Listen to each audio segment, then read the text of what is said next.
ప్రతిపక్షాలపై ప్రభుత్వ విప్ ఆది శ్రీనివాస్ ఫైర్ అయ్యారు. అసహనంతో బీఆర్ఎస్ నేతలు మతిలేని మాటలు మాట్లాడుతున్నారని మండిపడ్డారు. డమ్మీ చెక్ ఇచ్చామని హరీష్ రావు అంటున్నారు. ఇక అసలైన డమ్మీలు బీఆర్ఎస్ నేతలే అని విమర్శించారు. భూమి లేకున్నా ధరణిలో సృష్టించి బీఆర్ఎస్ కార్యకర్తలకు కోట్లాది రూపాయల రైతు బంధు ఇచ్చారని గుర్తు చేశారు. అటు గద్దర్ను కేంద్ర మంత్రి బండి సంజయ్ అవమానించారని ఆగ్రహం వ్యక్తం చేశారు. బీఆర్ఎస్ బీజేపీ భావజాలం ఒక్కటే అంటున్న ఆది శ్రీనివాస్ తో మా ప్రతినిధి Hema face to face. Padma Shri అవార్డుల మీద తెలంగాణ పైన చిన్న చూపు చూశారు. కనీసం తెలంగాణకు ఒక్క అవార్డు కూడా రాలేదంటూ ఒకవైపు సీఎం చెప్తున్నారు. కానీ బండి సంజయ్ మాత్రం అసలు మీరు పేర్లే పంపించలేదు అంటూ కూడా బండి సంజయ్ కాసేపటి క్రితం కామెంట్ చేశారు. అదేవిధంగా రీసెంట్ డేస్లో బండి సంజయ్ అనేక కామెంట్ చేశారు. వీటన్నిటిపైన మాట్లాడదాం. మనతో పాటు వేములవాడ ఎమ్మెల్యే ప్రభుత్వ విప్ ఆది శ్రీనివాస్ ఉన్నారు. మీ సీఎం ఏమో కనీసం మాకు అవార్డులు ఇవ్వలేదు, మమ్మల్ని చిన్న చూపు చూస్తున్నారు, తెలంగాణ అంటే ఎందుకు ఇంత కక్ష అంటున్నారు. అసలు మీరు పేర్లే పంపించలేదని బండి సంజయ్ అంటున్నారు. ఏది నిజం? ఇప్పుడు బండి సంజయ్ గారు మాట్లాడిన మాటలు ఇప్పుడు మీ ద్వారా వింటున్నా. ఇప్పుడు తెలంగాణకు సంబంధించినటువంటి తెలంగాణ కోసం పోరాటం చేసినటువంటి ఉద్యమకారులు కానీ, సామాజిక ఉద్యమకారులు కానీ, సామాజిక రుగ్మత రూపుమాపడం చేసేటువంటి ప్రయత్నాలు కానీ, ఈ అవార్డులు పద్మశ్రీ కానీ, పద్మవిభూషణ్ కానీ, ఇతరత్ర అన్ని రంగాల్లో నిష్ణాసులైనటువంటి వారికి సేవలు అందించడానికి ఇవ్వడం జరుగుతుంది. ప్రధానంగా గద్దర్కి ఇవ్వాలని చెప్పినటువంటి ఆలోచనలు వచ్చినప్పుడే తెలంగాణ కోసం పోరాటం చేసినటువంటి యోధుడిగా వారు జీవితాంతం కూడా వారి భావాలు, అభిప్రాయాలు ఏ కోణంలో ఉన్నప్పటికీ తెలంగాణ సమాజం వారిని గుండె కత్తుకున్నది. గద్దర్ అంటే అదొక అభిమానం పేదలందరికీ కానీ, లేకపోతే తెలంగాణ సమాజంలో ఆయనకంటే ఒక ఐకాన్గా ఉన్నటువంటి గద్దర్ గారికి అవార్డు ఇస్తే బాగుండు అనేది మా యొక్క అభిప్రాయం. ఆ అభిప్రాయాన్ని మా ముఖ్యమంత్రి గారు చెప్పుంటారు. అంటే ముఖ్యంగా గద్దర్ అనే వ్యక్తి నక్సల్ భావాలు కలిగినటువంటి వాళ్ళు. నక్సల్స్ ఎంతో మంది బీజేపీ వాళ్ళని చంపారు. అలాంటి గద్దర్కి మేము ఎందుకు ఇవ్వాలి అంటూ బండి సంజయ్ సూటిగా కామెంట్ చేస్తున్నారు. దీన్ని ఎలా చూస్తారు మీరు?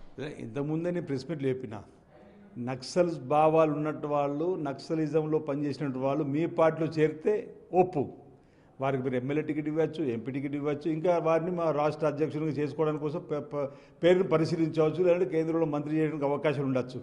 కానీ ఇప్పుడు మీ తెలంగాణ కోసం పోరాటం చేసినటువంటి గద్దర్కి వచ్చే వరకు ఆనాడు బీఆర్ఎస్ ప్రభుత్వం అట్నే అవమానపరిచింది వారు కనీసం అపాయింట్మెంట్ ఇవ్వకుండా ప్రగతి భవన్ గేటు ముందు ఎర్ర టెండర్లో కూర్చుని పెట్టి ఈరోజు బీజేపీ అవమానిస్తుంది గద్దర్ అన్నాడు.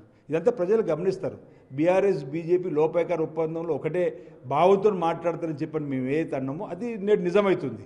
గద్దర్ నా కోణం చూడడం కరెక్ట్ కాదు. ఆయన అభిప్రాయము, లేకపోతే ఆయన భిన్నాభిప్రాయము, లేకపోతే ఆయన వామపక్ష భావాజాలంతో ఆనాడు వారు ముందుకు వెళ్ళిన వారి పాట రూపంలో లక్షలాది మంది ప్రజల గుండెల్లో చిరస్థాయిగా నిలబడినటువంటి వారి పాట రూపంతో తెలంగాణ ఉద్యమాన్ని ఉరకలెత్తించిన వారిగా గద్దర్ గారిని ఆ కోణం చూడాలి తప్ప వారు ఆ కోణంలో ఆనాడు ఉన్నప్పటికీ ఆ తర్వాత సామాజిక రూపుమాపడంలోనూ, సాంఘిక దురాచారం రూపుమాపడంలోనూ తెలంగాణ ఉద్యమంలో ప్రతి పల్లెల్లో గజ్జగట్టి, పట్టణంలో కూడా గజ్జగట్టి తన ఆడిన ఆట పాట ఆ రూపంతో తెలంగాణ ఉద్యమంలో ఉవ్వెత్తున వేసిన ఆ ఉద్యమంలో వారి వల్ల కూడా మన తెలంగాణ రావడానికి కారకులైనటువంటి వారిని గుర్తించుకుంటే, వారిని గౌరవించుకుంటే బాగుంటుందని చెప్పండి.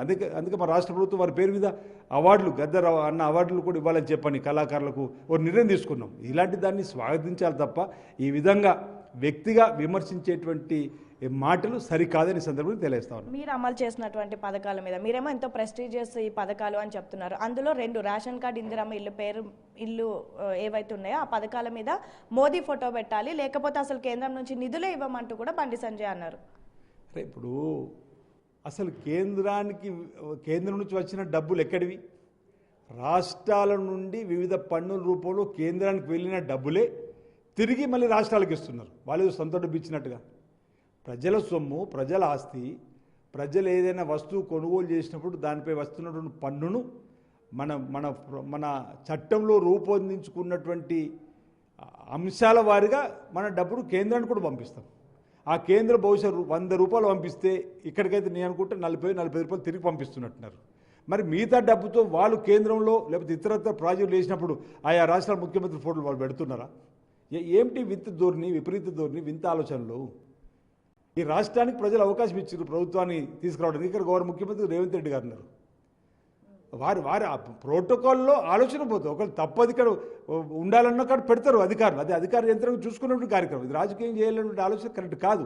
గతంలో కూడా నిర్మలా సీతారామన్ కామిరెడ్డిగా చేదో పౌర సరఫరాల శాఖ సంబంధించి డీలర్ షాపులు పరిశీలించిందో మోడీ గారు ఫోటో లేదని అప్పుడు కూడా వాళ్ళ స్థాయిని దిగదార్చి మాట్లాడిన మాటలు ఇది సార్. అంటే కొన్ని అంశాలలో ఈ విధంగా అంటే తమ స్థాయిని తాము దించుకునే విధంగానే ఉంటుంది తప్ప ఈ ఆలోచన కరెక్ట్ కాదని నా ఆలోచన. అంటే ఒకవేళ మీ డబ్బులతో రాష్ట్ర డబ్బులతో పెట్టుకుంటే ఇందిరమ్మ రాజీవ్ గాంధీ ఎందుకు ఉసమా బిల్లాడ్ అని పేరైనా పెట్టుకోండి అని కాసేపటి క్రితం బండి సంజయ్ అన్నారు.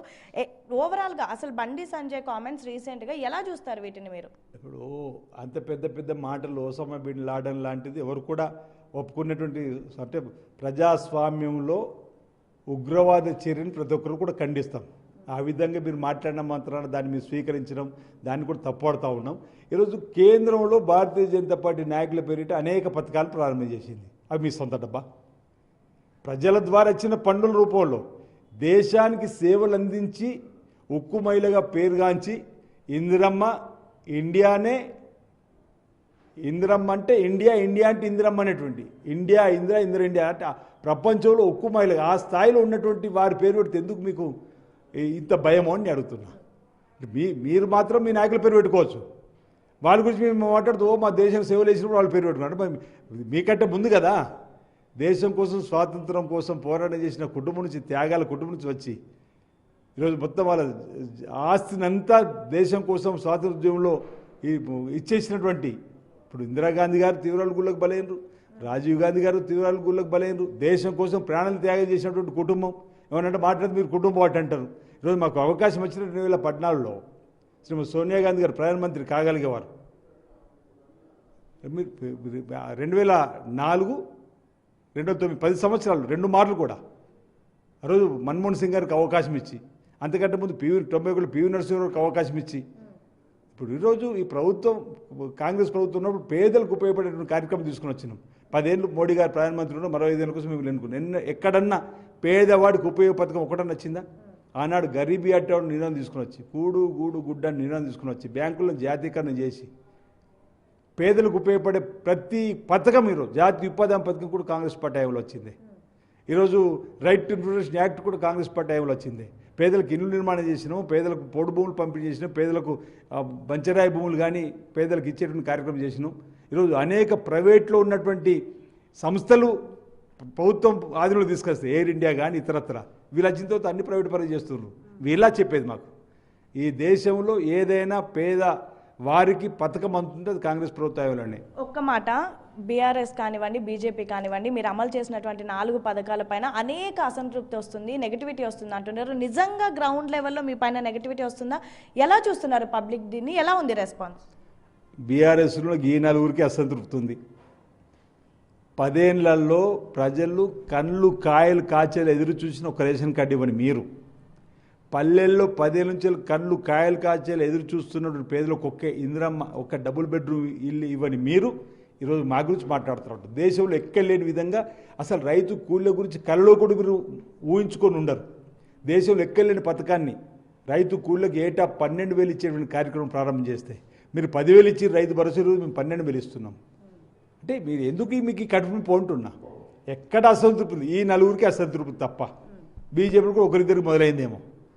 మొన్న కిషన్ రెడ్డి గారు ఏదో మాట్లాడుతున్నారు, మీరు బండి సంజయ్ గారు మాట్లాడుతున్నట్టు ఇంతే. అందులో 4 ఇంట్లో 4 ఉంటుంటారు. కానీ పేద ప్రజలకు ఉపయోగపడేటువంటి కార్యం ఆనంద బాష్పాలు రాలుస్తున్న 600 సభల్లో వాళ్ళ పేరు చెప్పగానే కళ్ళల్లో నీరు ఉబికి వచ్చి ఎన్నేళ్ల కళ నెరవేరుతుంది, నాకు రేషన్ కార్డు వస్తుంది, 10 ఏళ్ల కళ నెరబోతుంది, నా పేదవాడికి ఇల్లు వస్తుంది చెప్పని వాళ్ళు సంబరమాచార్యాలతో ప్రభుత్వానికి దీవెళ్ళు ఇస్తే వీళ్ళు మాత్రం ఈ విధంగా శాపాలు పెట్టే విధంగా మాట్లాడిన మాటలు ప్రజలందరూ గమనిస్తారు. రాబో రోజు ప్రజలు వీరికి సరైన బుద్ధి చెప్తారని చెప్పి భావిస్తున్నాను. చివరిగా డైలీ సీరియల్గా ఎన్నో రోజుల నుంచి కొనసాగుతున్నటువంటి పటాన్చేరు పంచాయతీకి ఆది శ్రీనివాస్ గారు ఒక ఫుల్ స్టాప్ పెట్టనున్నారా? నేను నాతో పాటు ప్రదేశ్ కాంగ్రెస్ కమిటీ ఉపాధ్యక్షులుగా ఉన్నటువంటి వినోద్ కుమార్ వారి ఆధ్వర్యంలో కూడా ఈ పటాన్చేరుకు సంబంధించిన అంశంలో బాధ్యతలు ఇచ్చారు. ఆ బాధ్యతలు నిన్న రోజు పటాన్చేరుకు వెళ్ళినాం. ఈరోజు కూడా మరి కొంతమందితో మాట్లాడుతున్నాం. ఈ 3-4 రోజులు దానికి సంబంధించినటువంటి అంశాలపై చర్చ జరిపి గౌరవ పీస్ అధ్యక్షులు అదే గౌరవ ముఖ్యమంత్రి గారి దృష్టికి ఈ అంశాన్ని తీసుకుని వెళ్తాం. సాఫీగానే సాగుతుందని చెప్పి భావిస్తున్నాం. సో ఇది పరిస్థితి. మొత్తానికైతే కేవలం 4 వ్యక్తులు మాత్రమే బీఆర్ఎస్లో ప్రస్తుతం అసంతృప్తితో ఉన్నారు. అదేవిధంగా ఈ మధ్య కాలంలో బీజేపీలో కూడా 2-3 అసంతృప్తితో ఉన్నారు. కానీ ప్రజల్లో మాత్రం చాలా సంతృప్తిగా ఉన్నారు. నిన్న దాదాపు 600 సభల్లో ఒక్కొక్కరు పేరు అనౌన్స్ చేసినప్పుడు ఆనంద బాష్పాలు రాల్చారు. అదేవిధంగా పటంచెరు ఇన్సిడెంట్కి ఒక ఫుల్ స్టాప్ అనేది త్వరలోనే పడబోతుంది. మరొక వైపు అవార్డ్స్ విషయంలో బండి సంజయ్ చేసినటువంటి కామెంట్ చాలా హాస్యాస్పదంగా ఉన్నాయి. ఈ విధంగా మాట్లాడడం ఎంతవరకు కరెక్ట్, తనల్ని తానే ప్రశ్నించుకోవాలంటూ కూడా ప్రభుత్వ విప్ ఆది శ్రీనివాస్ చెప్తున్నటువంటి పరిస్థితి. వీడియో జర్నలిస్ట్ శంకర్తో హేమ, బిగ్ టీవీ CLP నుండి.